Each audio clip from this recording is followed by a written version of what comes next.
Hello there, wrestling fans. Last night was AEW Collision, and I have some notes. So they started out the show with promos from both sides of the main event. Very reminiscent of classic Saturday night's main event. I really like that. I hope that is something that they plan on keeping as a regular part of the format of the show. It sets the table. It gives you something to anticipate as you watch through the show. You're waiting for the main event. You've heard from the participants. You know what the issue is. You know why they're mad at each other and that they're looking forward to getting into the ring and going at it with each other. So I really like that. I hope that sticks around.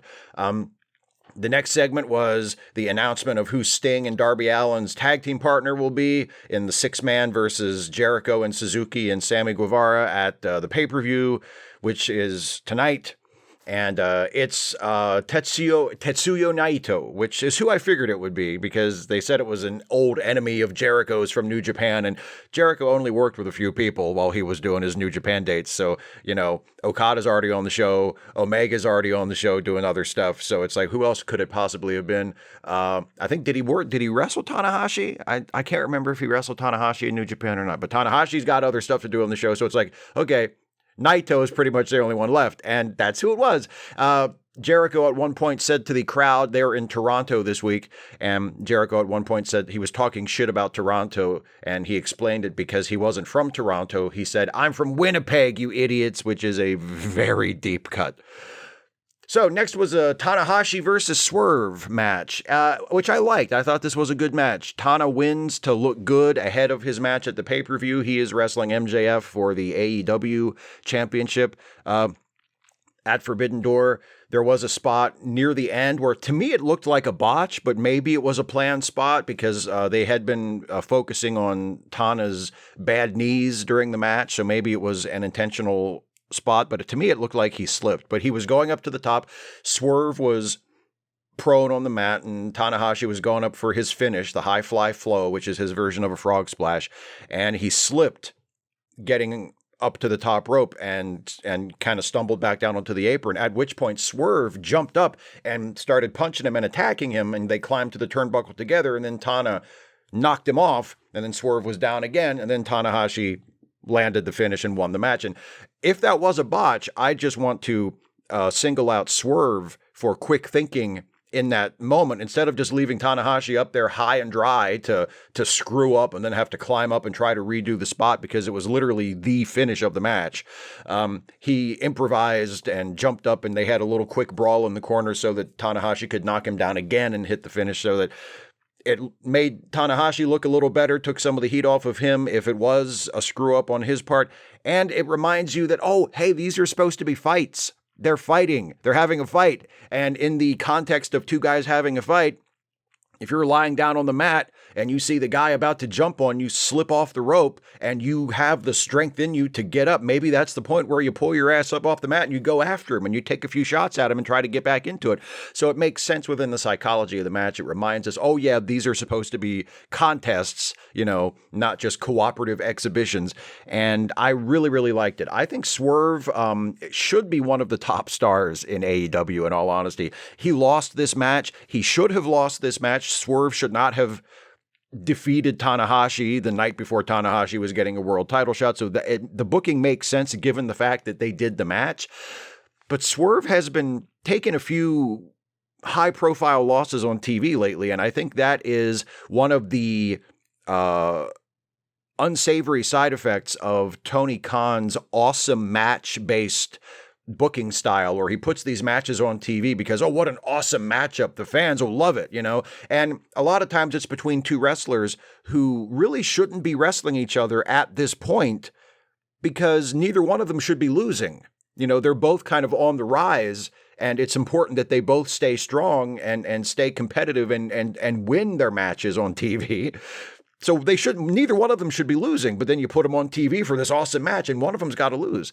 And lately, Swerve has been one of those guys who he should be a tippy-top guy or getting close to being a tippy-top guy, but you put him in there on TV in matches against people that he shouldn't be beating yet. So he loses, which doesn't do him any favors. And over time, it just kind of makes him feel, at worst, it makes him feel like a loser who's all talk and can't back it up. And even if it's not to that point, it just makes it feel kind of directionless. Who's Swerve? He's the guy who seems really good, who seems cool, who's a good promo, who's good in the ring, and then he goes out for big matches and he loses. And AEW has collected a lot of those guys over the years, unfortunately. Next, there was a short but effective pre-taped promo from MJF after Tanahashi won, where MJF popped up on the big screen and he talked shit about Tanahashi. And he said, I asked Tony Khan to make our match the first match on the show, so after I beat you, I can just go home, because MJF has made no secret of the fact that he doesn't like New Japan. He thinks New Japan is an overrated indie fed. He doesn't see why he should have to wrestle New Japan guys. He doesn't want to have to work the New Japan show at all. So it works for MJF to put over the match and put over himself as the champion and as an arrogant heel. And it goes with the part of his gimmick, which is I'm above this. New Japan is beneath me. I shouldn't even have to do this. Right. So I thought that was very good. Next was another match, Andrade El Idolo versus Brody King. Kevin Kelly and Nigel McGuinness on commentary poked a little bit of fun at the difficulty that Kevin Kelly had last week of pronouncing Andrade El Idolo's name. But the match was good. I actually thought this match was a little better than Andrade versus Buddy from last week until the finish. The match with Andrade and Buddy Matthews last week was really hard hitting, which I liked, but the match itself never quite gelled. I thought this match between Andrade and Brody gelled a little bit more. They worked some psychology with Andrade's shoulder being taped with kinesio tape, which Kevin Kelly actually took the trouble to explain what that is and why wrestlers wear that, which I don't recall ever being explained on AEW commentary before. It may have been, it sounds like the kind of thing Taz would mention, but I can't remember specifically if that's ever been mentioned when we've seen wrestlers work with kinesio tape on like a joint or something. But so they had Andrade's bad shoulder. Andrade was working on Brody's knees because now he's using the figure 4 or the figure 8 as a finish. So that made sense. It gave the match some focus from both sides. And the finish then was a disqualification, which I wasn't crazy about. Buddy Matthews ran in for the DQ right as it looked like Andrade was about to finish Brody off by doing the bridge up for the figure 8. And then Buddy runs in and, draws the DQ. I feel like if they wanted to do the run in and the beat down by House of Black on Andrade after the match, there was a way with Julia Hart there as a manager to provide a distraction to the referee. There must have been a way they could have gotten to a pinfall finish where Brody could have beaten Andrade after Buddy runs in and clocks him with something behind the ref's back. Like, I feel like a DQ wasn't necessary. They could have gotten to the same place without going to a DQ finish. So I wasn't crazy about that. There was one dive in the match. Andrade did do a really nice looking moonsault from the top turnbuckle to the floor on Brody that I thought was really well done. I am often not a fan of big flashy dives, but this one I was okay with because it looked great. And from the way that they both performed it, and also from the way it was shot by the camera people, it didn't look like it was super obvious that Brody was standing there waiting to catch Andrade, which of course is what he was doing because that's how you do it. You want to be safe when the guy jumps on you and does a somersault from like 10 feet above you. You have to be there to catch him. But it's supposed to be a fight. It's supposed to be a wrestling match. It doesn't make any sense for you to stand there and wait for the other guy to jump on you. So you have to take steps to kind of minimize that, how obvious that is. And they did that both in terms of the production and in terms of how they worked the match, which I really appreciated. There are a lot of wrestlers in AEW who have very acrobatic, very dive heavy movesets, and they do not bother at all to even make it look remotely like they're actually having a fight and attacking each other. It literally looks like a guy is taking 5 minutes to walk the top rope and do 3 flips and then jump on the guy, and the guy who he's supposed to jump on is just standing there watching and waiting to catch him. It looks ridiculous. This one didn't look like that, and I really appreciate that.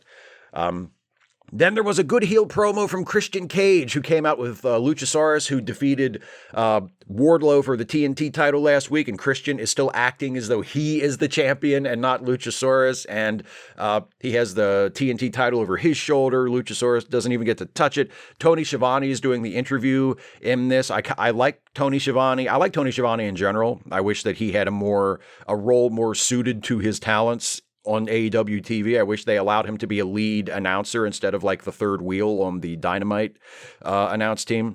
But I like him doing the Mean Gene role in this. I think he's a good interviewer. And Christian has the thing he does where he will grab the interviewer's arm and force them to hold the mic closer to his face. He's done it with Renee Paquette a few times, and he did it with Tony in this, and I really think that works for Christian. This puts over in a subtle way what an arrogant prick he is. And yeah, I think Christian continues to be one of the best heels in the company and maybe in all of wrestling right now. He comes across as a really hateable jerk. He got a babyface reaction at first when he came out because, like I said, they're in Toronto and he is from Toronto. He turned that crowd on him in the space of a couple of sentences. It was beautiful. Really, really nice heel work from Christian. And again, he keeps referring to himself as the TNT champion, even though Luchasaurus is actually the champion. And you can sort of imagine there's a little bit of a ticking bomb going on there. Eventually, Luchasaurus is going to get sick of Christian treating him this way, and he's going to turn on him, and then they're going to fight, and hopefully that's going to be good. But they're planting the seed for that now and just letting that play out, and I really like that. And he announces, Christian, that there will be no more open challenges for the TNT title, which was something that they had been doing with that belt for the last several months. And that's, again, good, sensible heel thing to say. You know, now that I'm the champion, no more of this open challenge stuff. From now on, you have to earn your spot, says the guy who is not even actually the champion. I like it a lot. Then there was a video package building up the men's side of the Owen Hart Memorial Tournament this year. Everybody in the tournament got just a little 5-10 second bit to say a few lines as part of a short promo. And then we got video highlights of their matches and stuff. Just basic pro wrestling storytelling. Here's this tournament coming up. Here's what it's about. Here's who's in it. Here's a little bit of who they are, so you can get a sense of their personalities and what they want and what their goal is. It's basic pro wrestling storytelling. It's wrestling storytelling 101. And unfortunately, AEW historically has not been very good at it. But hopefully they are getting better at it. This is another very encouraging sign.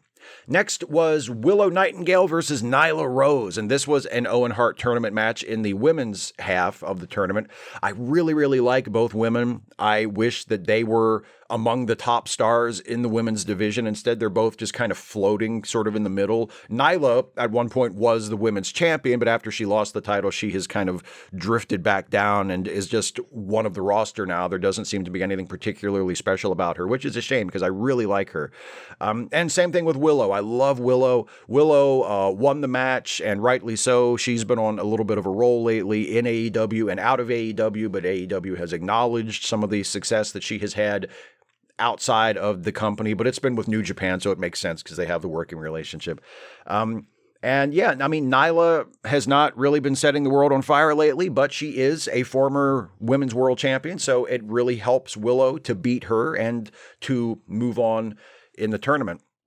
It keeps things rolling for Willow. I'm curious to see how the match between Willow and Toni Storm will turn out at the pay-per-view tonight, because I would imagine Tony's going to win that match. I don't think they're going to switch the women's title and put it on Willow. So Willow is again, this is like a problem with the short-sightedness of Tony Khan's storytelling a lot of time. He has Willow Nightingale, who has been racking up some wins on TV and seems like she's a little bit, on a roll. She's in the Owen Hart tournament, and it seems like there's a path, the way they've laid it out, for Willow to actually win that tournament. I don't know if that's the plan or not, but it's plausible the way they've laid out the brackets that Willow could win that tournament. And in the middle of that, she's going to wrestle for the world championship on pay-per-view and lose. I mean, again, but at the same time, if she wins and wins the world championship, why are we also having her win the Owen Hart tournament or in the Owen Hart? It doesn't make sense. And they can always do like a DQ finish or a count out, or, have Willow win without winning the title. They could do something like that, but AEW doesn't typically do those kind of finishes. And I wouldn't expect that. I would expect probably Toni will win thanks to interference from one of her buddies, either Ruby or Saraya. But it would be better if Toni was wrestling someone else at the pay-per-view and Willow could just be in the tournament for now. And then, she can turn her focus to winning the world title after she's done with the tournament. I don't know. Just armchair booking. Next, there was a brief and very effective backstage promo from Scorpio Sky. And hopefully this most recent reset that they have done for him actually takes, and he is booked well and featured consistently, because Scorpio Sky should be a major, major star. And there's no reason why he shouldn't be by now. It's purely down to, I know he suffered some injuries and he's had to miss some time, but it's not just that. His booking has been awful. It's been a lot of stopping and starting and stopping and starting, where he's on TV for a while and he builds up some momentum. It looks like they're going to go somewhere with him, and then he's just gone and nobody even mentions his name for months. And then he's back. He's back again. And this was a really good promo, and hopefully they stick with him this time and he stays healthy, because he should be a major star. There is no reason why he shouldn't be a major star and one of the staples of the company right now. They talk about the 4 pillars. It's ridiculous that Jungle Boy is being pushed as one of the 4 pillars of the company, and Scorpio Sky is not in that conversation, because he should be. I mean, I know he's not as young as Jungle Boy, and the AEW version of the 4 pillars is they're the 4, foundations of the future, but Scorpio Sky should be more of a pillar for that company than Jungle Boy.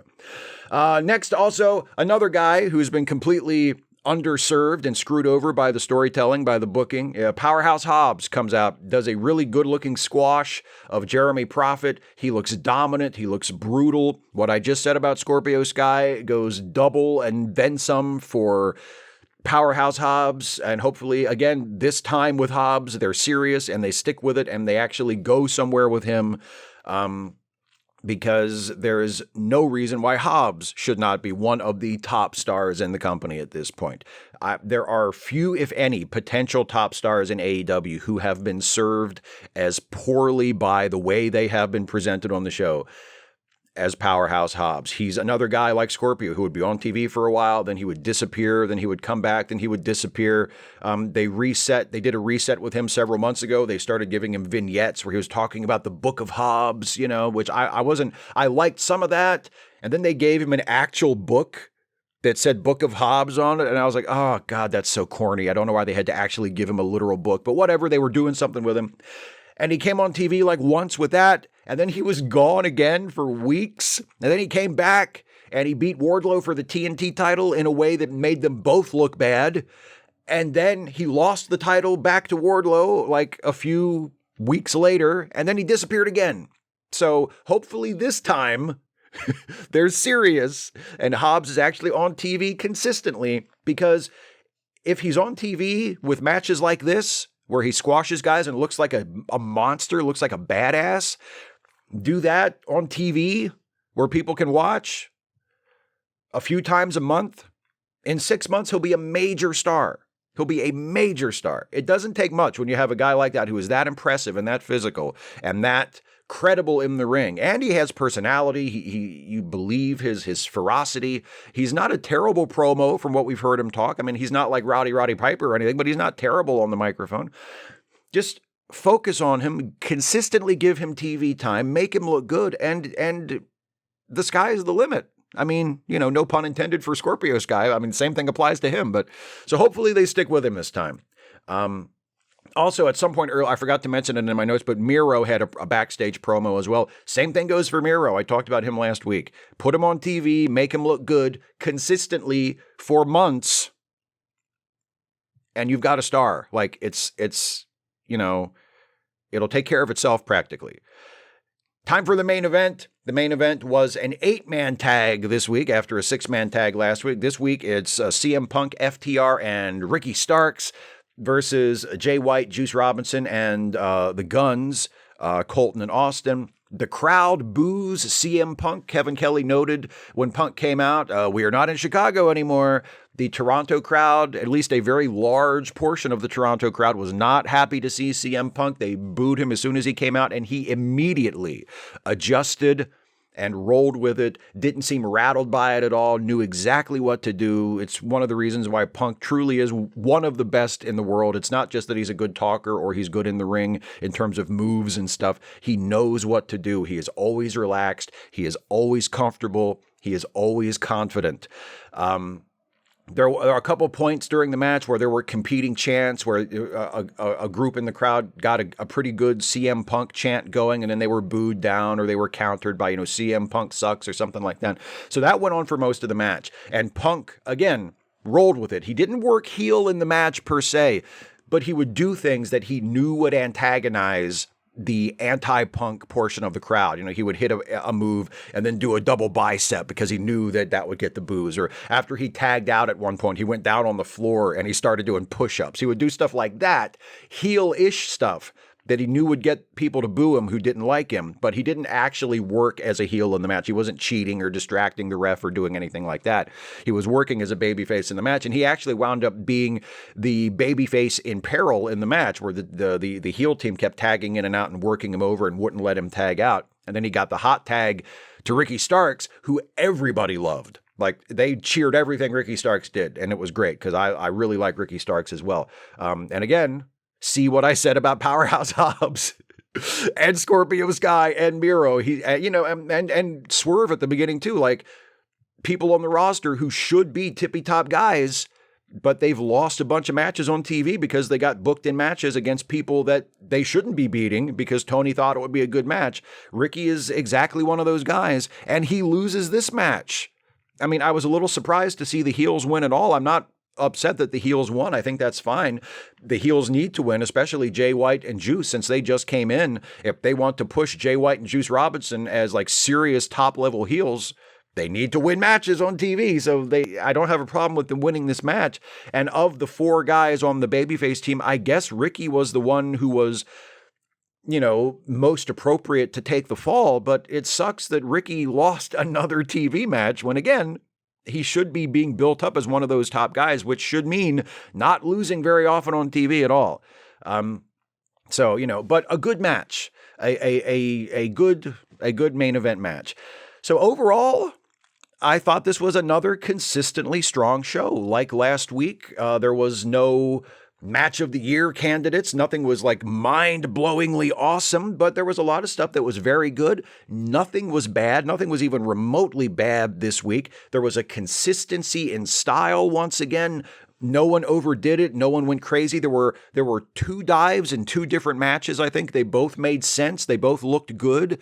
None of them required you to work extra hard to, suspend your disbelief. Like, everything seemed like it was guys and women having fights and trying to win, which is what pro wrestling ought to be when they're in the ring. They're yes, it's a work. Yes, it's quote unquote fake.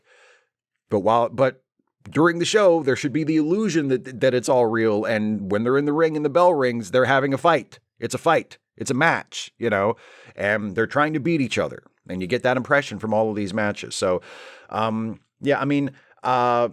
like the fact that they're not really in a rush to force new storylines. There was some progression last night, with like Naito being revealed as Sting and Darby's partner. Andrade versus the House of Black is continuing because last week he wrestled Buddy and this week he wrestled Brody. I assume at some point, maybe even next week, he'll wrestle Malachi. But, they haven't really given Punk a proper feud yet. He dropped some hints that he's looking towards MJF, but that hasn't really taken center stage. MJF has other things to worry about. And Punk is just kind of coming on TV and having matches, which is fine. He's only been back for 2 weeks. It's completely fine to just put CM Punk on TV, let him talk a little bit, let him have some matches. Let us get used to having him back. Let him knock off the ring rust and, present him as the top star, as the number one guy, as the guy that is, sort of the trendsetter for the show. But take your time working him into a feud, working him into a long-term program. There's no reason to rush right into it. So, and he's on the pay-per-view tonight, and it's a tournament match anyway. So there's no sense in getting him,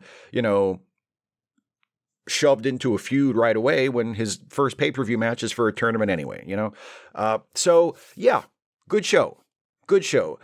Keep this up, and a few more shows like this, and Collision will probably end up being my favorite wrestling show on TV by far. Those are my notes on AEW Collision. I'm not sure if I'm going to watch the pay-per-view tonight or not. I probably won't watch it tonight. If I wake up tomorrow and there are rave reviews and it sounds like it's a great show, then I might order it tomorrow and watch it, what we used to call the replay back in the day. I might watch it tomorrow, but we'll see. I have no plans to watch it tonight, though. There are a few matches that I'm interested in, but as a whole, I don't know. The show just doesn't grab me like it would need to get me to drop $60 on it to watch it live. So no pay-per-view tonight, but Collision, thumbs up once again. So thank you all for watching. Don't forget patreon.com/Steve Shives to support this channel or click the join button. I will be back next week for some notes on next week's episode of Collision. Farewell, wrestling fans.